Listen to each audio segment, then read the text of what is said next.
Hi, welcome to కాయ్ TV media. ఈ రోజు మనతో Vishwa Hindu Sankshema Parishad national general secretary, senior Congress leader Anantalakshmi గారు ఉన్నారు. వారితో మాట్లాడదాం. మేడం నమస్కారం. మేడం నమస్తే. నమస్తే మేడం గారు, ముందు మీరు ఎవరు, ఎక్కడి, మీ ప్రస్థానం ఏంటి, మీరు ఎక్కడి నుంచి వచ్చారు, అసలు దాని గురించి ఒకసారి మా వ్యూవర్స్కి ఒకసారి తెలియజేయండి మేడం. నా పేరు అనంతలక్ష్మి. నాది విశాఖపట్నం దగ్గర నర్సీపట్నం మండలం నాది. అక్కడ నాన్ గవర్నమెంటల్ ఆర్గనైజేషన్ ఒకటి ఎన్జిఓ ఒకటి రన్ చేశాను. అటు నర్సీపట్నం నుంచి ట్రైబల్ ఏరియా అంతా టేకప్ చేసి అక్కడ పొలిటీషియన్ అంటే మనకు చాలా విరోధంగా ఉండేదాన్ని. ప్రజారాజ్యం పార్టీ తరఫున చిరంజీవి గారి ద్వారా నేను పొలిటీషియన్కి అడుగుపెట్టాను. ఎలక్షన్స్లో కూడా బాగా కష్టపడి ప్రజారాజ్యం పార్టీని ముందుకు లేడీ నేనే అని ఒక అవార్డు కూడా తీసుకున్నాను ప్రజారాజ్యం పార్టీ చిరంజీవి అన్నతోనూ. అలా అయిన తర్వాత విలీనం అయ్యాక కాంగ్రెస్ పార్టీ విలీనం, అప్పుల్లో కూడా నాకు మహిళా కాంగ్రెస్ వైస్ ప్రెసిడెంట్గా ఇచ్చారు. నెక్స్ట్ 1 year అయ్యాక మళ్ళీ సెక్రటరీ ఇచ్చారు, ట్రెజరర్ ఇచ్చారు, ప్రెసిడెంట్ చేశాను. ఇన్ని కూడా కాంగ్రెస్లో 10 years గాంధీ భవన్లో కంటిన్యూషన్ ప్రోగ్రామ్స్లో ఉన్నాను. రాజశేఖర రెడ్డి అన్న ముఖ్యమంత్రి అయిన తర్వాత నాకు Challapalli jail visitor member 5 years ఇచ్చారు సార్. అది ఏకదాటిగా చేసి అక్కడ కూడా అవార్డు తీసుకున్నాను నేను, ఎక్కడా తగ్గకుండా. అన్ని చోట్ల అవార్డు తీసుకుని మంచి పేరు తెచ్చుకొని మహిళలు తరపున పోరాడుతూ ఇవన్నీ కార్యక్రమాల్లో ఇప్పుడు పొలిటీషియన్స్ అనేది ఎందుకు నేను వెళ్ళలేదు అంటే, ఇప్పుడు పొలిటీషియన్స్ ఎలా ఉన్నాయంటే ఒకళ్ళ మీద ఒకళ్ళ కక్షలే కానీ రాజశేఖర రెడ్డి అన్న ఉన్న పొలిటీషియన్స్ అవి ఇప్పుడు లేవు. అందుచేత ఒక మనిషి మనం వెళ్ళామంటే విలువ ఉండాలి. విలువ లేని చోట్ల వెళ్ళి ఒకళ్ళ మీద ఒకళ్ళ కష్టాలు తీర్చుకుని పొలిటీషియన్ పార్టీలోకి వెళ్ళినా మనం ఎంత స్వచ్ఛతగా వర్క్ చేసినా మనకి అక్కడ వాల్యుయేషన్ ఉండదని విరమించుకుని ఇవన్నీ ఈ అవార్డ్స్ అన్నీ చూసి విశ్వ హిందూ సంక్షేమ పరిషత్ చొప్పున నేషనల్ జనరల్ సెక్రటరీగా ఇచ్చారు. దీని తరపున మన వాళ్ళని అందరినీ కూడా మోటివేషన్ చేస్తూ ఎక్కడ ఏ సమస్య ఉన్నా మహిళల తరపు కాదు, ఏదున్నా కూడా నేను టేకప్ చేసి ముందుకు వెళ్తున్నాను. సమస్యలు తీర్చడానికి ముందుకు వెళ్తాను. ధైర్యంగా వెళ్ళి ముందుకెళ్ళి పోరాడి వాళ్ళ సమస్య అక్కడ ఏముంది, పోలీస్ స్టేషన్లో క్లియర్ చేయాలా, లేకపోతే గౌరవనీయుల జడ్జీలు లాయర్ పట్టు డీల్ చేయాలని నేను ముందుకెళ్ళి దూసుకుని వెళ్ళి వీళ్ళందరికీ కూడా సహాయ సహకారాలు నా చేతనైంది. ఇందులో కూడా అవార్డు తీసుకున్నాను. విశ్వ హిందూలో కూడా చాలా బాగా పనిచేశారని నా చరిత్ర ఇది. ఇప్పుడు అనేది పొలిటీషియన్ అనేది పిలిచినా సరే ఎందుకు వెళ్ళలేకపోతున్నాము అంటే మనకనేది అక్కడ గౌరవం అనేది లేదు. ప్రతి వాళ్ళు కూడా ఒకళ్ళ మీద ఒకళ్ళు పోరాటం చేసుకుని కక్షలు పెట్టుకుని ప్రజలకి అనేది న్యాయం ఎక్కడా జరగటం లేదనే నా సంకల్పం. ఏ పార్టీ ఏమనండి, అంటే తెలుగుదేశం అయినా ఏ పార్టీనే మనం విమర్శించాం. పెద్ద పెద్ద వాళ్ళు అందరూ కూడా కూర్చుని మాట్లాడుతున్నా సరే ఈ చెవుని బట్టి ఆ చెవుకు పక్కన పెట్టి డెవలప్మెంట్ అనేది ఏమి ఎక్కడా నాకు అనేది ఎక్కడా కనిపించలేదు. కక్షపూరిత రాజకీయాలే కానీ డెవలప్మెంట్ అనేది లేదు. ఒక పదవి వచ్చిన తర్వాత అప్పుడులో రాజశేఖర రెడ్డి గారు ముఖ్యమంత్రి అయ్యాక గౌరవనీయులైన ముఖ్యమంత్రి అయిన ఇటు చంద్రబాబు నాయుడు గారు తెలుగుదేశం తరఫున ఇద్దరూ ఒకళ్ళకొకళ్ళు పోటీ పడి రైతు సంక్షేమం అనేది రాజశేఖర రెడ్డి అన్న చూశారు. టెక్నాలజీ అంతా, ఐటీ టెక్నాలజీ అంతా వీళ్ళిద్దరూ దెబ్బలాడుకున్న అపోజిషన్ పార్టీ ఉన్నా అప్పుడు పదవులు సీట్లలో ఇద్దరికి న్యాయాలు జరిగాయి. రాజశేఖర రెడ్డి గారు 10 సంవత్సరాలు చేసిన ముఖ్యమంత్రి పదవుల్లో ఎంతమందో పెన్షన్సే కాదు, పేదవాళ్ళకే కాదు, రైతు సంక్షేమం చాలా కార్యక్రమాలు అభివృద్ధి కార్యక్రమాల్లోకి వెళ్ళాయి. ఈరోజు ఈ హైదరాబాదులో చాలామంది ఇతర రాష్ట్రాల నుంచి వచ్చి వీళ్ళు జీవనోపాధి ఇక్కడ సాధిస్తున్నారు అంటే చదువుకున్న విద్యార్థినీలు ఉన్నారు అంటే ఒక చంద్రబాబు నాయుడు గారు చేసిన ఘనత అనేది నేను చెప్తా. అంటే పార్టీ పరంగా పార్టీలో ఆయన అనేది ఒకటి నిలబెట్టాడు. దానివల్ల వేలాది మంది మన హైదరాబాద్కు వచ్చి నిలబడ్డారంటే అది ముందు చూపుతో విజన్ 2020 అనే ముందు చూపుతో అది చూశారు. ఇద్దరు అసెంబ్లీలో పోట్లాడుకున్న దేని గురించి, డెవలప్మెంట్ గురించి, అవును. దేని గురించి, ఈయన బతుకు తెరువు గురించి. ఇప్పుడు వాళ్ళు వచ్చిన పార్టీల వాళ్ళు, నేను డేరింగ్గా చెప్తున్నానండి, జగన్ బాబు గారు ముఖ్యమంత్రులు అయ్యాక ఆంధ్రప్రదేశ్ భ్రష్టు పట్టింది. ఆ భ్రష్టు పట్టడంలో అతీతం. నేను ఈ తిరుపతి వెళ్ళి చూశాక, నేను దర్శనానికి వెళ్ళి 10,000 దర్శనానికి వెళ్ళాను. వెళ్ళి లోపలికి వెళ్ళి చూసిన తర్వాత అక్కడ ఒక్క నామం పెట్టుకున్న ఆచార్యవర్యులు కనిపించలేదు నాకు. గుడి లోపలికి మనం వెళ్తుంటే ఇటు అటు ఉంటారు కదా సార్, అందరూ చిత్తూరు వాళ్ళే, అందరూ నోట్లో పాన్ పరాకులు. అంటే స్వామి అనేది అలా వైకుంఠపురములో శ్రీమన్నారాయణ వెలిసిన శ్రీ వెంకటేశ్వర స్వామికే అక్కడ సెక్యూరిటీ కనిపించలేదు మనకి. అట్లాంటి పదవిలో మహిళలు వెళ్తూ ఉంటే శంకల కింద చెయ్యి పెట్టి తోసి నన్నే అక్కడ చాలా నేను కూడా ఫేస్ చేశాను మేడం. అది పెద్ద నేను కూడా ప్రెస్ చూశాను. మీట్ పెట్టి వాళ్ళని కొట్టి అంత దూకుడు చేసిన మహిళని నేను. ఎప్పుడైతే నేను అక్కడే దండం పెట్టుకున్నా, ఇవాళ చెప్తున్నా, జగన్ బాబు గారికి కోపం రానివ్వండి, ఎవరికి కోపం రానివ్వండి, మనకి ఇప్పుడు పోస్టుల పరంగా నేను అడగటంలా, అక్కడికి వెళ్ళి ఒక భక్తురాలుగా అడుగుతున్నా. జగన్ బాబు గానే ఈ మాట ముఖ్యమంత్రి అయితే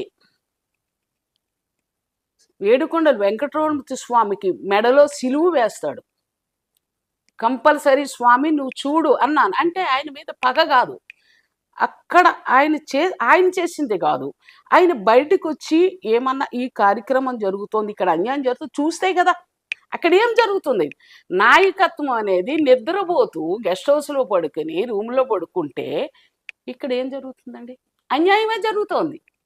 తర్వాత ఈ పవన్ కళ్యాణ్ గారు, అదే బీజేపీ ముగ్గురు కూటమయ్యారు, జనసేన, టీడీపీ, బీజేపీ కూటమయ్యారు, గెలిచారు. ఆ 10 సీట్లు జనసేన విడిగా ఉన్నా గెలుచును, ఆ ఇన్ని సీట్లు ఈయనున్నా గెలుచును. కూటమి అనేది వీళ్ళకి అలవాటు అయిపోయింది. ఎందుకంటే ఇప్పుడు మనం ఒక కాలం వస్తుందనుకో, వర్షాకాలం వచ్చిందనుకోండి, ఈ కాలం వచ్చింది, వలస పక్షులు ఒకళ్ళ దగ్గర నుంచి ఒకళ్ళు ఎప్పుడైతే వలస వెళ్ళారో వాళ్ళనేది వీళ్ళు ఇది అవ్వటం లేదు. వెంటనే హక్కును చేర్చుకుని వాళ్ళు చెడ్డైనా మంచైనా చేర్చుకుని, ఇదంతా ఏంటి చెప్పమంటారా, అక్కడ ఉన్న ప్రదేశాల్లో ఉన్న ఒక్కళ్ళకు కూడా ఉపాధి కల్పన, ఒక ఇండస్ట్రీలు అనేది ఆంధ్రప్రదేశ్లో ఎవరు కట్టారు చూపించండి. అటు చంద్రబాబు నాయుడు గారు చేశారు 5 సంవత్సరాలు, తర్వాత జగన్ 5 సంవత్సరాలు చేశారు. చేసిన తరంలో ఈయన కట్టినది, ఆయన ఎయిర్పోర్ట్కి వస్తే ఈయన కక్ష, ఈ కక్షల మీదే వెళ్ళింది, కానీ ఒక డెవలప్మెంట్ ఏరియా అనేది లేదు అక్కడ. సార్ వలస మన ఆంధ్రప్రదేశ్లో ఉన్న ప్రతి కార్మికులు, మహిళలు అందరూ హైదరాబాదు, దుబాయి, బెంగళూరు వచ్చి వలసగా వచ్చి బతుకుతున్నారు. ఎక్కడ వాచ్మెన్లుగా అవునండి, పనులు చేసుకు బతుకుతున్నారు. అది ఎట్లా సార్, అది జరగని పని. చాలా వాటిల్లో నేను వాదించాను, వాళ్ళు అర్థం అవ్వచ్చు, అర్థం రాకపోవచ్చు. ఇక్కడ కూడా ఒక ఆధార్ కార్డు పుట్టించుకుంటున్నారు, ఇక్కడ కూడా ఒక గ్యాస్, అక్కడ కూడా ఒక ఆధార్ కార్డు, గ్యాస్, అక్కడ వేలాది కోట్లు అమౌంట్ అంతా కూడా భ్రష్టు పట్టించాడు జగన్ బాబు. వాళ్ళకి ఫంక్షన్ అని, వీళ్ళకి పెన్షన్ అని, వాళ్ళకి ఇదని, వీళ్ళకి ఇదని అన్నీ ఇస్తున్నాడు. కానీ లాభం ఏముంది? ఒక్క కార్మికులకు ఉపయోగపడే ఇండస్ట్రీలు ఎవరన్నా వీళ్ళు ఏర్పాటు చేశారా ఆంధ్రప్రదేశ్లో?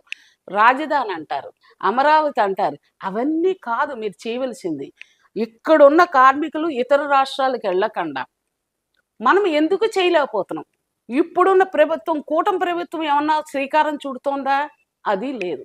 ఇప్పుడున్న ప్రజలందరూ కూడా హైదరాబాద్ ఎలక్షన్స్ టైంలో వీళ్ళందరికీ డబ్బులు ఇచ్చి అక్కడికి వెళ్ళి ఓటు వేయించుకుంటున్నారు. ఈ ఓటర్లు కూడా పిచ్చివాడు సార్, నేను చెప్తున్నాను, ఓటర్లు అన్నానని అనుకోకండి. మనము ఒక రాజు ఉన్నాడంటే ఆ రాజు పరిపాలన బాగోకపోతే పూర్వకాలంలో మంత్రివర్యులే సమాధానం చెప్పేవారు, ఇది బాగోలేదు అని. అట్లాంటి ప్రశ్న వేసేవాళ్ళు ఎవరు కనిపించలేదు, కరువు అయ్యారు. నెక్స్ట్ జగన్ బాబు చేసిన పనికి ఆ మధ్య ఈ పవన్ కళ్యాణ్ గారు, చంద్రబాబు నాయుడు గారు ముఖ్యమంత్రులు అయ్యాక ఫస్ట్ శ్రీకారం ఏమిటని చుట్టాలండి? ప్రజల సంక్షేమం, రైతుల సంక్షేమం, వికలాంగుల సంక్షేమం, ఇవన్నీ చూడాలి, చాలా ఉన్నాయి. వీళ్ళు ఫస్ట్ రాగానే తిరుపతి లడ్డు మీద పెట్టారు, దృష్టి మరలు చేశారు అందరిది. మరల్చారు. ఎందుకు మరల్చారు? దానికి ఒక కారణం ఉంది, నేను చెప్పకూడదు అది. అంటే అలాంటి జడ్జి వర్యులు చెప్పచ్చు, నేను చెప్పకూడదు. అయితే ఆ లడ్డు మీద పెట్టారు అనుకోండి, వేలాది మంది అవుట్ ఆఫ్ కంట్రీల నుంచి కూడా వచ్చి శ్రీమన్నారాయణని దర్శించుకుంటే వెంకటరమణమూర్తిని, వీళ్ళు లడ్డు మీద పెడితే ప్రసాదం ఇప్పటికీ స్వీకరించడానికి మనం భయపడుతున్నాం. ఒక 2 నెలలు అదో ప్రత్యేకంగా టీవీల్లోను వీటిల్లోను వాటిల్లోను పవన్ కళ్యాణ్ గారు అయితే మెట్లు కడిగేశారు, సనాతన ధర్మం. బొట్లు పెట్టేశారు, ఇవన్నీ చేసేసారు. మరి ఆ కేసు ఎందుకు టేకప్ చేయలేదు? ఇప్పుడు ఎందుకు నీరు జార్చారు? ఎవరిది తప్పు? నిర్మించినది అది అన్నాను నేను, ఇది లడ్డూలో కల్తీ ఉందని ఎవరు చేయలేదు. అంటే ఇద్దరు కుమ్మక్క, మళ్ళీ కుమ్మక్క అయిన తర్వాత అనుకోవడము దేనికి? ఇప్పుడు లడ్డు ఇప్పుడు గమ్మున ఎవరన్నా తెచ్చిస్తే కళ్ళగదుగు నోట్లో వేసుకోవడం భయం వేస్తుంది. కల్తీ నెయ్య, కల్తీ నెయ్యి అక్కడి నుంచి వస్తుంది. స్వామివారి ప్రసాదంలో కల్తీ నెయ్యి అంటే స్వామి గుడికి విలువ పోయినట్టే. అట్లాంటి పరిస్థితుల్లో ఈ మధ్య మళ్ళీ దాన్ని బొజ్జో పెట్టారు, ఇంకోటి రేపారు. ఇప్పుడు భోజనాలలో బల్లి వచ్చిందని లేపారు, అదో 4 రోజులు విషు. అది తమరు చూసారో లేదో మరి, నేను మొన్న ఓ ప్రెస్ మీట్లో మాట్లాడాను. అంటే ఇంత అజాగ్రత్తగా జరుగుతోందంటే అక్కడ బోర్డు కమిటీ ఏం చేస్తున్నారు? టిక్కెట్లు అమ్ముకోవడానికి ఉన్నారా కమిటీ? ప్రజల సహాయ సహకారాలు అందించక్కర్లేదా? వేలాది మంది లైన్లో నుంచి గంటల తరబడి స్వామిని చూడాలని నిద్రాహారాలు మానుకొని ఏవో తక్కువ ట్రైనిల్లో వెళ్ళి స్వామి దర్శనానికి వెళ్తే ఒక గ్లాసుడు పాలతో సరిపెట్టారు జగన్ ప్రభుత్వంలో. అసలు అది కూడా ఇవ్వలేదు మేడం జగన్ ప్రభుత్వంలో, అది కూడా లేదు అసలు. ఒక ఫుడ్ నా పిల్లలే ఏడుస్తా ఉంటే నేను పర్మిషన్ తీసుకొని మళ్ళీ సాయంత్రం బయటకు వచ్చి ఇవన్నీ తీసుకొని మళ్ళీ అదే సెక్యూరిటీస్ తో పాసులు చూపించుకుంటూ లోపలికి వచ్చాను నేను. అసలు అది కూడా ఇవ్వలేదు, నేనే సాక్ష్యం, వేరే వాళ్ళు. నెక్స్ట్ ఫుడ్ అప్పుడు సాంబార్ అన్నం పెట్టేవారు రాజశేఖర టైంలో, ఎంత కాస్త అంత పెట్టి వేడి వేడి ఇచ్చి వాళ్ళు ఎంతసేపు లైన్ లో ఉన్నా చాలా హ్యాపీ రూముల్లో కూర్చొని హాయిగా హ్యాపీగా స్వామిని చూసి వచ్చేవారు. ఇప్పుడు తిరుపతి వెళ్ళడము అంటే భయపడే సమాచారం తీసుకొచ్చారు వీళ్ళు. అప్పుడు ఆదాయం పోయినట్టే స్వామిది. స్వామి అనేది ఇప్పుడు కాదు, ఎన్నో సంవత్సరాల క్రితం ఉన్న, వేలాది సంవత్సరాల క్రితం ఉన్న స్వామి మీద వెలివేషను వీళ్ళు ఎందుకు చేయాలి సార్? వీళ్ళు చూసారా ఆ కల్తీ లడ్డులో నెయ్యి కలిపారని? చూసారా? చూసావు కదా, పట్టుకో, ఆ కేసు టేకప్ చేయి, తప్పేమీ లేదు అందులో. ప్రజలకి బాగు చేద్దామని నీకు ఉద్దేశం లేదు, ప్రజలకి బాగు చేద్దామని ఉద్దేశం ఉంటే నువ్వు టేకప్ చేయి కేసు. ఎవరెవరు ఉన్నారో వాళ్ళు అరెస్ట్ చేయించు, ఎవరెవరు ఉన్నారో వాళ్ళు వీడియోకి పెట్టించు అని చెయ్యాలి. కానీ మళ్ళీ ఇంత సేవ చేసి దీక్ష చేసి కాలినాడికి వెళ్ళిపోయి అక్కడ పడిపోయి నువ్వేం చేసావు? ఎందుకు నీరు గార్చారు అనేది నాకు సమాధానం కావాలి సార్. ఇది కరెక్ట్గా ఇవ్వాలి. వాళ్ళు ఏమనుకోనివ్వండి, ఏం చేయనివ్వండి. నాకు ఆ మధ్య ఇలా మాట్లాడితేనే నాకు వార్నింగ్ వచ్చింది. నాకు నేనేం భయపడేదాన్ని కాదు, ఉన్నది ఉన్నట్టు మాట్లాడి, నీది కాదంటే చెప్పు, నేను వచ్చి నీకు సారీ చెప్పి నీ కార్డు పట్టుకుంటాను. ఇది కాదా?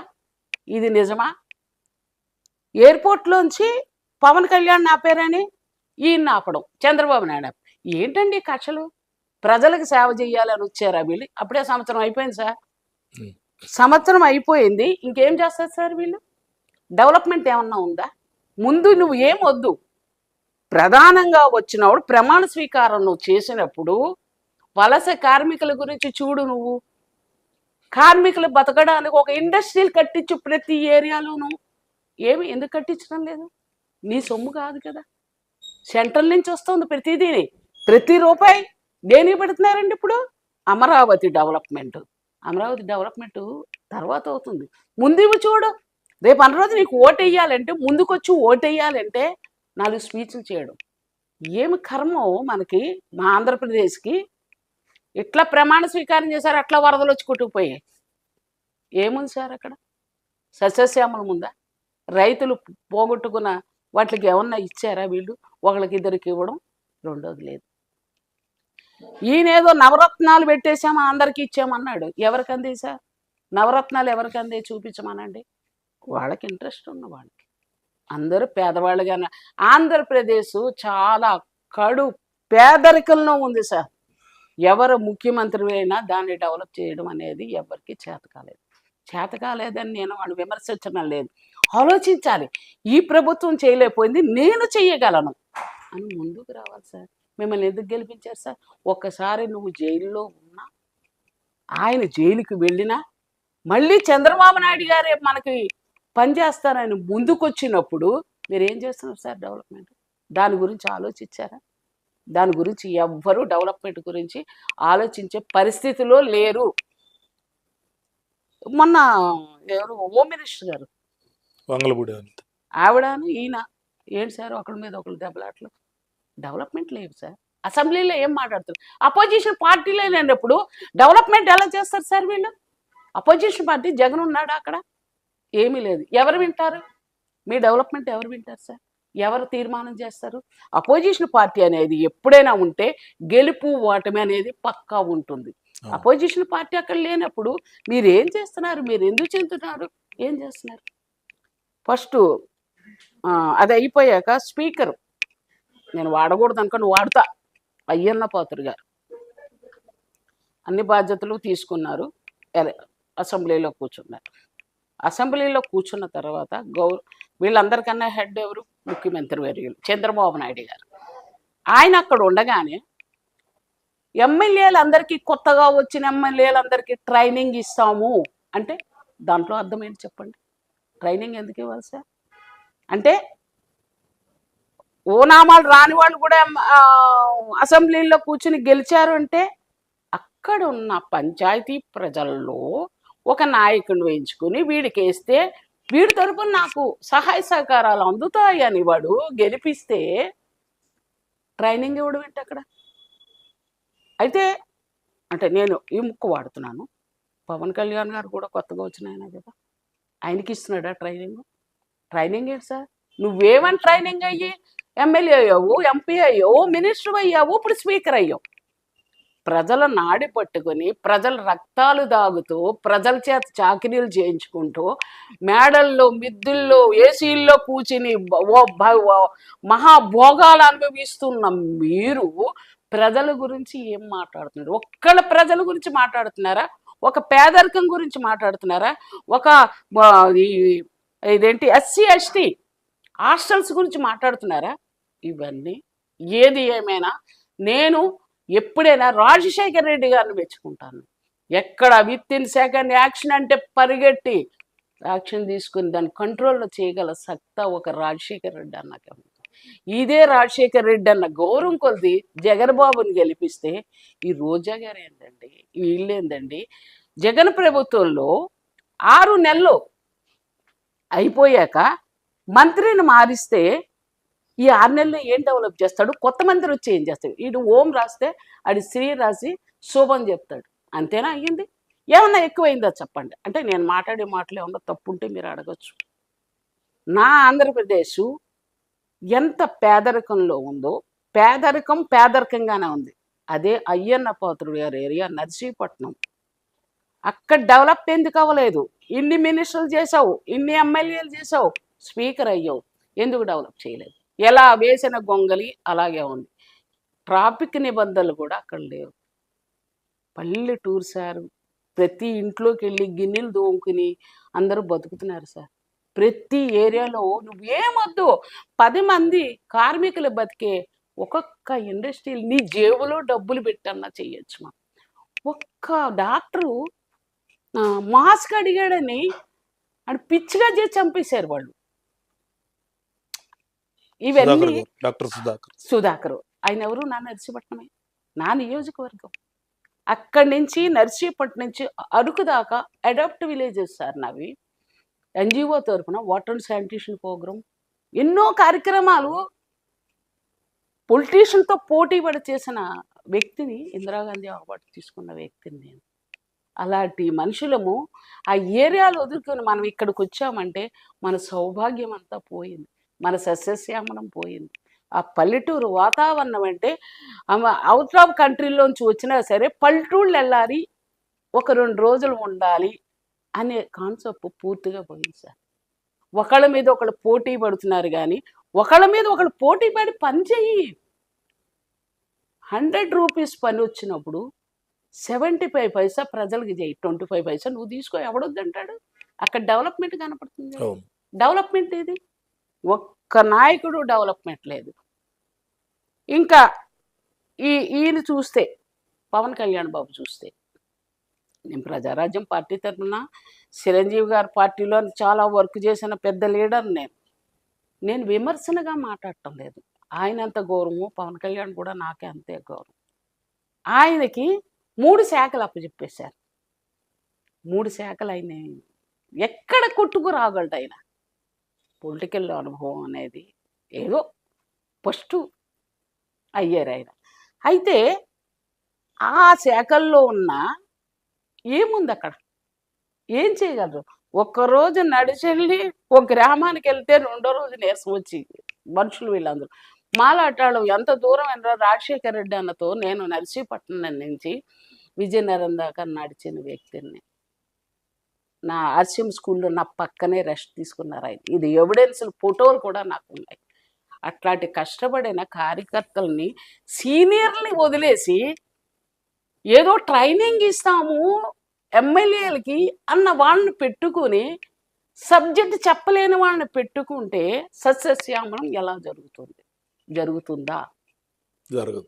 ప్రజలకి ఇదవుతుందా? ఇప్పుడు చూడండి, సంక్షేమ హాస్టల్స్ అవేవో ఫుడ్ కల్తీలు. ప్రభుత్వాలు ఒక కమిటీ వేసి ప్రతి దాని మీద, రాజశేఖర రెడ్డి అని ఒక కమిటీ వేశారు, అందులో ప్రతి దాంట్లో నేను మెంబర్. కమిటీ వేసి వెళ్ళమనేవారండి. తెచ్చుకో, నువ్వు తిను, ప్రజలకు పెట్టు. ఆ సస్యశ్యామలం మళ్ళీ ఒక రాజశేఖర రెడ్డి అన్న పుట్టాలండి. పుట్టగలడా? పుట్టలేడు. ఆ సంక్షేమ కార్యక్రమాలు వేరండి. మా అమ్మగారికి అన్నవరం నాది జన్మస్థలం. అమ్మగారు 80 సంవత్సరాలు. ఆవిడకి మా నాన్నగారి పెన్షను ఫోటో పెట్టుకుని, రాజశేఖర రెడ్డి అని ఫోటో పెట్టుకుని రోజు దండం పెట్టుకునేది. నేను వెళ్తే ఏంటమ్మా అని అడిగాను. అమ్మా, నా కొడుకు పెట్టకల్లా, కూతురు పెట్టకల్లా, నా కొడుకున్నాడు చూడు రాజశేఖర, నాకు 12,000 పెన్షన్ వచ్చిందమ్మా అంటే ఎంత డెవలప్మెంట్ సార్. ఇప్పుడు వీళ్ళు పెట్టిన పెన్షన్ తీసేస్తున్నారు, పెట్టిన కోటా బియ్యం తగ్గించేస్తున్నారు, కందిపప్పు, నూనె, చింతపండు ఇవన్నీ కోటాల్లో ఇచ్చేవారు. ఏమైపోయాయి సార్ ఇవి? ఈ డెవలప్మెంట్లు ఎప్పుడు అవుతాయి? మీరు ఈ 5 సంవత్సరాల్లో ఏం చేస్తారు? అమరావతి ఆఫీసు, రాజధాని ఇవి ఎందుకు సార్ మనకి? 5 సంవత్సరాలు ఉండి కుర్చీ ఉంటుందా? ప్రజల అభిప్రాయాన్ని బట్టి కుర్చీ 4 కళ్ళు ఊడతాయా అనే అభిప్రాయాలతో ప్రజలు చూస్తున్నారు వీళ్ళని. ఇప్పుడు వాటర్లు తెలివి తక్కువ వాళ్ళు కాదు సార్. ఆటో వాడి దగ్గర నుంచి గేదెలు, పశువులు కాసుకునే వాళ్ళకు కూడా రాజకీయం తెలిసిపోయింది. ఈ ఓటు వెయ్యొచ్చా లేదా అని నిర్ణయించుకుంటున్నారు. 1 సంవత్సరం అయిపోయింది, ఏమొద్దు. నేను ఈ ఒక్క ప్రశ్న అడుగుతున్నాను. అటు చుట్టుపక్కల ఏరియాల్లో 50 కిలోమీటర్లు ఉన్న సర్వేలు చేసి ఒక చిన్న చిన్న ఇండస్ట్రీలు పెట్టండి, పాల కేంద్రాలు పెట్టండి, వాళ్ళు బతుకుతారు. ఒక 4 స్టాఫ్లు, రైతులు పొలాలకు వెళ్ళకుండా ఆడవాళ్ళు బతికి సహాయ సహకారాలు అందించండి. ఏవో ఇండస్ట్రీలు పెట్టించండి. ఇవన్నీ నేను అదేంటది ఖాదీ విలేజ్ బోర్డు స్కీములు తెచ్చానండి. ఢిల్లీ వెళ్ళి, దత్తాత్రేయ సార్ అప్పుడు నేను ఢిల్లీ వెళ్ళి, దుంపా మేరీ విజయ్ కుమార్ ఎంపీ అప్పుడు, వాళ్ళ దగ్గరికి వెళ్ళి నేను 12 కోట్లు అమౌంట్ తెచ్చాను. నేను తెచ్చి ట్రైబల్ అందరికీ పంచాను సార్. సబ్సిడీ ఇచ్చాను, అసలు లోన్ ఇవ్వకుండా క్లియరెన్స్ చేశాను. ఎన్ని చేశాను సార్ నేను? అందులో ఒక్క పని, ఒక్క ఎన్జిఓ, ఒక పొలిటీషియన్ నాయకుడు, ప్రతి వాళ్ళకి పొలిటీషియన్ నాయకులకి ఎన్జిఓ ఉంది సార్. అందులోకి డైవర్ట్ అయిపోతాయి. అంటే ఇది న్యాయమేనా? ఈ ప్రశ్న మనము అడిగాము అంటే నాకు సర్వీసులో నేను ఉన్నాను కాబట్టి నేను పాయింట్అవుట్ చేయగలుగుతున్నాను. ఇంకా ట్రైబల్ ఏరియా చెప్తాను వినండి. నర్సీపట్నం నుంచి అరకు దాకా వాటర్ బాగోదు. ట్రైబల్కి ఏంటో సంక్షేమం ఉండదు. వాళ్ళు ఏం చేస్తున్నారు, ఏం తింటున్నారు ఏమీ తెలియదు. ట్రైబల్ మినిస్టర్ అందరూ ఏం చేస్తున్నారు సార్? వాళ్ళ గ్రామీణ ప్రాంతాల్లో చిన్న చిన్న రోడ్లు లేవు మేడం, అక్కడ రోడ్లు లేవు. నేను ఎన్జిఓగా చేసినప్పుడు పాడేరు నుంచి ఒక ఆవిడ నిండు గర్భిణి, నా అనుభవం నేను నేను చెప్తున్నాను, అదే చెప్పబోతున్నాను. గర్భిణి కిందకి చింతపిల్లి ఆసుపత్రికి రావాలి, ఇలా కట్టి కర్రకి జోలి కట్టుకొని తీసుకొస్తుంటే మధ్యలో చనిపోయింది. చాలా బాధ అనిపించింది. మధ్యలో చనిపోయింది ఆవిడ డెలివరీ అయ్యి. ఆ టైంలో నా కార్లో వేసుకుని నేను చింతపిల్లకి తీసుకొచ్చిన వ్యక్తిని సార్ నేను. నేళ్ల నుంచి చూస్తున్నా మేడం నేను ఆ ఏరియాలో. ఇంతమంది ఇన్ని గవర్నమెంట్లు మారినాయి, ఒక్కళ్ళు కూడా ఇన్ని కోట్ల మీద కోట్లు వస్తున్నాయి. స్టేట్ నుంచి రానివ్వండి, సెంట్రల్ నుంచి రానివ్వండి, దాంట్లో ఇన్కమ్ దీంట్లో ఇన్కమ్ అని ఇన్ని రకాలుగా ఖర్చు పెడుతున్నారు, అన్ని చేస్తున్నారు. వాళ్ళకి తలుచుకుంటే ఎంతసేపు చిన్న వాళ్ళకి నీళ్లు లేవు. మొన్న కూడా చూసా మేడం ఒక వీడియోలో, నీళ్లు లేవు, ఎక్కడి నుంచి వెళ్ళి తెచ్చుకున్న కడుపు తరుక్కుపోయి చాలా బాధ అనిపించింది నాకైతే. చిన్న చిన్న అంత మరీ వరస్ట్ గా ఉన్నాయి పొలిటీషియన్స్ మాత్రం. ఎంత వరస్ట్ గా ఉన్నారంటే అంత వరస్ట్ గా ఉన్నారు. వాళ్ళు చెయ్యరు, వాళ్ళ బ్యాంకుల్లో నింపుకోవడమే కానీ వాళ్ళు చెయ్యరు. ఎందుకు చెయ్యాలి? మళ్ళీ ఓటేస్తాను, మళ్ళీ డబ్బులు ఖర్చు పెట్టుకుంటాము, మళ్ళీ ఇదే ప్రజలు. ఒక 5,000 ఓ బీర్ బాటిల్, ఓ బిర్యానీ ప్యాకెట్, అంతే మేడం, అయిపోయాయి. మళ్ళీ ఎలక్షన్స్ అయిపోయాయి, మళ్ళీ పోటీలు పడమే, కొత్త వలస వాళ్ళందరూ పార్టీలు పెట్టడమే.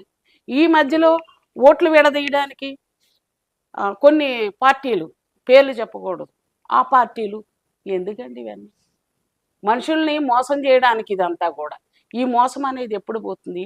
నాకనేది మా నాన్నగారు చిన్నప్పుడు చెప్పేవారు నాకు, మిలిటరీ పరిపాలనే మంచిదనేవారు.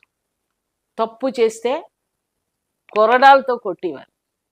దుబాయ్ పరిపాలన చూడండి, చండీగఢ్ పరిపాలన చూడండి, ఇవన్నీ ఒకసారి చూసి ఏం చెయ్యాలి, ఏ శిక్షకి ఏ అర్హులు. ఇలా రేప్ చేస్తున్నాడు పొలిటీషియన్ లీడరు, ఫోన్ వస్తుంది, వాడిని రోడ్డు మీద దర్జాగా తిరుగుతున్నాడు. రేప్ చేసిన అమ్మాయి పరిస్థితి ఏమిటి, దాని బతుకేమిటి, దాని తీరు ఏంటి? వాళ్ళ తల్లిదండ్రులు ఉరి వాసుకుని చచ్చిపోయిన ఫ్యామిలీలు ఎన్ని ఉన్నాయి సార్? నేను కౌన్సిలింగ్ చేశాను. రోడ్డు మీద తిరగల రాసులు.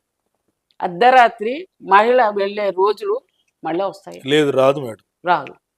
చిన్న పిల్ల బడి స్కూల్కి వెళ్తే ఆడపిల్ల అయ్యో తిరిగి వస్తుంది. చిన్న పెద్ద కామం కళ్ళు మూసుకుపోయిన ప్రభుత్వాలు అయిపోయి వాళ్ళు కంట్రోల్లో పెట్టలేని సమస్యలు వచ్చినప్పుడు ఎందుకండి ఈ మహారాజులు, ఎందుకు ఈ మంత్రులు ఎవరు, వీళ్ళందరూ దేనికండి? సినిమా కాదండి ఇది, మంది నిజ జీవితాలు. సినిమా వేరు, ఫస్ట్ హాఫ్ సెకండ్ హాఫ్ శుభం. ఇది జీవితాలు. జీవితాలను ఎలా ఇది ఏమో సార్. ఒక్కసారి వచ్చి మన ఆంధ్రప్రదేశ్ సర్వే వేయమన్నట్టు నేను విశ్వ హిందూ తరపున వెళ్తాను, వలస కార్మికులు ఇక్కడ ఎంతమంది ఉన్నారు, దుబాయ్లో ఎంతమంది ఉన్నారు, నా దగ్గర సర్వే 3,600 మంది మన ఓటర్లు ఇక్కడ పని చేసుకుంటున్నారు, ప్రతి వాళ్ళు ఆంధ్ర వాళ్ళే. అక్కడ ఏముందండి సంక్షేమం? ఏం ముఖ్యమంత్రిగా ఏం చేద్దామని, ఏ మినిస్టర్గా మీరు ఏం చేద్దామని ఎవరు ఉన్నారు అక్కడ? నీకు ఇక్కడ బతుకులు ఉన్నాయి. వాచ్మెన్ గా వస్తే 5,000 తెచ్చుకుంటే అది 4 గంటల్లో గిన్నెలు తోముకుని వాచ్మెన్ సెక్యూరిటీ, ఏటీఎం సెక్యూరిటీ, అలా రకరకాలుగా. ఎందుకు సార్? రైతులందరూ ప్రభుత్వాలు. ఇంకా ఇక్కడ కాంగ్రెస్ తరఫున ఈ రేవంత్ రెడ్డి అన్న కుర్రాడు ఏదో బాగానే నడిపిస్తున్నారు ఆయన. అది కూడా అడ్డంకాలే కదా. కొన్ని అన్ని ఆటంకాలు అడ్డంకాలు. ధైర్యం చేసి వెళ్ళిన వాళ్ళు ఇప్పుడు నిక్కచ్చిగా మాట, నాకు ఏ పదవి ఇవ్వడు, ఎమ్మెల్యే ఇవ్వడు, ఎంపీ ఇవ్వడు, ఏమి ఇవ్వడు. ఏమనుకన్నా నమస్కారాలు సార్, ఈరోజు నాకు కాలు ముక్కుతో పంచాత్ అంటేనే ఆడికి ఎమ్మెల్యే టికెట్, రవిడి రాజ్యాలకి ఎమ్మెల్యే టిక్కెట్లు, నక్సలైట్లకి ఎమ్మెల్యే టిక్కెట్లు, దౌర్భాగ్యులకి ఎమ్మెల్యే టిక్కెట్లు. న్యాయంగా బతికే వాళ్ళు టిక్కెట్లు ఏవి? అసెంబ్లీలో మాట్లాడడానికి అవకాశం ఉన్న ఎడ్యుకేటెడ్కి టిక్కెట్లు ఏవి చూపించండి. ఒకళ్ళు ఉన్నారా? అందరూ వాళ్ళే పనిచేసుకోవడం, అందులోకి వరుస రావడం, ఇందులోకి రావడం, ఇందులో మెంబర్ అవ్వడం, మళ్ళీ అందులోకి వెళ్ళిపోవడం, ఇదే కదా వాల్ జంపర్స్. ఇది ఎప్పటికి న్యాయం జరుగుతుంది? జరుగుతుందా? మనం ఏమీ ఆశించక్కల్లా. డెవలప్మెంట్ అయితే లేదు. ఏ ప్రభుత్వం వచ్చినా మహిళలకి రక్షణ లేదు. అక్కడ 60 ఏళ్ల లేడీ వెళ్ళినా వాడు కామంతో దాన్ని తీసుకుపోతున్నాడు, తీసుకొచ్చి ఎక్కడో పడేస్తున్నాడు. ఎవరు పట్టించుకుంటున్నారు? అది స్పందన. కబ్జాలు, ల్యాండ్స్ కబ్జాలు, రవడీయత్వాలు ఇన్ని జరుగుతున్నాయి.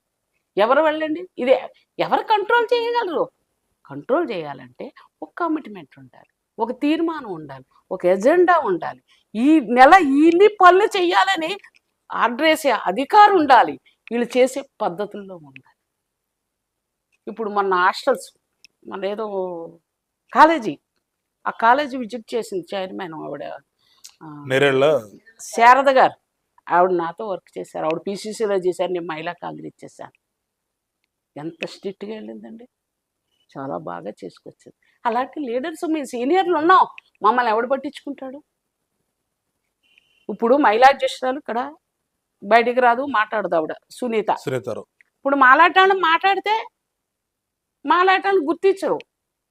అంచేతనని ఈ ప్రభుత్వాలే కాదు, ఇవే కాదు, పేదవాళ్ళకి అన్నం లేదు, పేదవాళ్ళకి రక్షణ లేదు, మహిళలకి రక్షణ లేదు, యాసిడ్ దాడులు, చైల్డ్ లేబర్స్కి ఎంతో కార్యక్రమాలు చేసేవాళ్ళని ఉండి నా ఎన్జిఓ తరఫున 75 మంది చైల్డ్ లేబర్ని మాకు డిఆర్డిఏ శాంక్షన్ చేసి, ఇటు district, state, central level organisation అది FCR ATG 12A foreign funding కూడా తెచ్చిన ఖర్చు పెట్టిన వ్యక్తినండి నేను. మంచి మంచి అవార్డు తీసుకున్నాను, మీకు పంపిస్తాను అవన్నీ కూడా. అంటే ఎవరో చేశారని కదా, మన మనసు, మన నిర్మలం మనం చేసుకొని ప్రజలకు పెట్టాలి. ప్రజలకు పెడితే నేను ఇప్పుడు వచ్చేస్తే అక్కడికి వెళ్తే అంటారు, అమ్మ మీరు వెళ్ళిపోయారు, ఇక్కడ సంక్షేమం లేదమ్మా అంటారు. ఏం చేస్తాం, పిల్లలు మొత్తం రావాల్సి వచ్చింది, మనకు ఆస్తులన్నీ అక్కడే ఉన్నాయి. ఇంకా అంచేతనని ఈ ప్రభుత్వాలే కాదు, ఏ ప్రభుత్వాలే కాదు, దేవుళ్ళు అనేవాళ్ళు కూడా వాళ్ళు కూడా భయపడిపోతున్నారు. వాళ్ళు వీళ్ళు వెళ్ళేసరికి భయపడి ఒక వారికి ఇలా కూర్చుంటున్నారు, అమ్మో నా సీట్ ఎక్కడ దొబ్బెస్తాడు అని. అలా ఉన్నాయి ఈ ప్రభుత్వాలు, భయపడే కార్యక్రమాల్లో ఉన్నాయి. కాబట్టి ఈ సస్యశ్యామలం అనేది ఇప్పటికైనా గౌరవనీయులైన ముఖ్యమంత్రి వారు చంద్రబాబు నాయుడు గారు కలగజేసుకుని మా ఆంధ్రప్రదేశ్ని డెవలప్ చేయాలని, రాజధాని అనేది వైజాగ్ అంటున్నారు, అక్కడ అమరావతి అంటున్నారు, ఈ పోట్లాట్లు అనేది మీరు స్వయంగా మీరు లోపలే కూర్చోండి కానీ అసెంబ్లీల్లో మాట్లాడుకోకుండా డెవలప్మెంట్ కార్యక్రమాలు, వలస కార్మికుల్ని, మహిళల్ని కొద్దిగా రక్షణ ఇచ్చి, అక్కడ ఉన్న ఇంకొక వాల్యుబుల్ పాయింట్ చెప్తా, అక్కడ ల్యాండ్స్ ఉంటాయి కదా సార్, కబ్జాలు. ఎగ్జాంపుల్ నేనే, నాకు 4 ఎకరాల 80 సెంట్లు జాగా నక్కపల్లి మాది, మామయ్యది. నేను ఇంకొచ్చేసాను ఇక్కడికి. శిస్తు ఇచ్చేవాడు ఎంఆర్ఓకి, కౌలు ఇచ్చిన వాడే ఎంఆర్ఓకి లంచం పెట్టి పాస్బుక్ తెచ్చుకున్నాడు. ఎంత పోరాడాను, సజ్జల రామకృష్ణతో ఈక్వాలిటీ దెబ్బలాడాను నేను వెళ్ళి, న్యాయం జరగల. ఆ ల్యాండ్ అలా కబ్జాలోనే ఉంది. అంటే నక్కపల్లి మండలం రెవెన్యూ డిపార్ట్మెంట్ అనేది అస్సలు బాగోదు. రెవెన్యూ డిపార్ట్మెంట్ను చూడవలసిన అధికారులు ఉంటారు కదా, ఒక్క అప్లికేషన్ పట్టుకుని దాన్ని ఎంక్వైరీ అయ్యాలి. విఆర్ఓ డబ్బులు తింటున్నాడు, ఎంఆర్ఓ డబ్బులు తింటే కలెక్టర్ డబ్బులు, ఇది న్యాయం ఎక్కడ జరుగుతుంది? నాకలా అభాగ్యులు ఎంతమంది ఉన్నారు, నేనైతే మాట్లాడగలను, లేని వాళ్ళు చనిపోతున్నారు. అదే నక్కపల్లి మండలంలో ఉన్న ఒక ఫ్యామిలీ కిరసనాలు పోసుకుని చనిపోవడానికి రెడీ అయింది, నేను అక్కడే ఉన్నాను. ఆ ల్యాండ్ విషయంలో అధికారులు ఆక్రమణ, అధికారులు పట్టించుకోరు. ఇవి జరుగుతాయా సార్? ఇవి న్యాయం అనేది లేదు సార్. మళ్ళీ మనము ఇంకో అవతారం అని ఎత్తాలి, రాజశేఖర రెడ్డి అందలాంటి, ఆ వెంకట్రావుడు, ఆల్ దేవతలందరూ ఒక మంచి లీడర్ని దింపాలని ఆ భగవంతుడిని కోరుకుంటున్నాను. ఆ భగవంతుడి అనుగ్రహం ఉంటే ఏమో చెప్పలేం. అంటే ఈ లోపల మన సర్వీస్ అంతా అయిపోతుంది. మనకి నెక్స్ట్ వచ్చే పొజిషన్ కన్నా, వారసత్వాల కన్నా, వాళ్ళ ల్యాండ్లు వాడుకోండి, వాళ్ళు ఇల్లు వాడుకోండి, వాళ్ళకి సహాయ సహకారాలు అందించి అభివృద్ధి కార్యక్రమాల్లోకి వీళ్ళందరినీ నడిపించి వీడియో పెన్షన్ అనేది కరెక్ట్గా వాళ్ళ ఇంటికి వెళ్ళి అందిస్తే, మొన్న ఎలక్షన్స్ ముందు ఎంత రవ్వడు చూసే ఉంటారు మీరు, రోడ్ల మీద కూర్చొని ఎంతమంది చనిపోయారండి మంచి ఎండల్లో. ఏదండి ఇది రాక్షసత్వాలు? వాళ్ళ డబ్బులు వాళ్ళకి ఇవ్వడానికి ఎందుకంటే రాక్షసత్వాలు? ఇవి న్యాయం జరుగుతుందని మాత్రం నేను మాత్రం కళ కూడా లేదు సార్. మా ప్రభుత్వాలు చేసినప్పుడు ఇంత కాబట్టి అంతగా 100లో 60% అన్నా న్యాయం జరిగేది. ప్రతివాడు వర్కరు, ప్రతివాడు పని చేసుకునేవాడు ఒళ్ళు వచ్చి, ప్రతివాడు రూపాయి సంపాదించుకున్నాడు. ఇప్పుడు మాత్రం న్యాయం జరుగుతుంది. ప్రజలకి భోగభాగ్యాలు వస్తాయంటే లేదు, భోగభాగ్యాలు కాకపోగా అడుక్కుని చెప్పన్నా చేతుకుంటుందా అని నేను ఆలోచిస్తున్నాను. అది మాత్రం జరగని పరిస్థితి.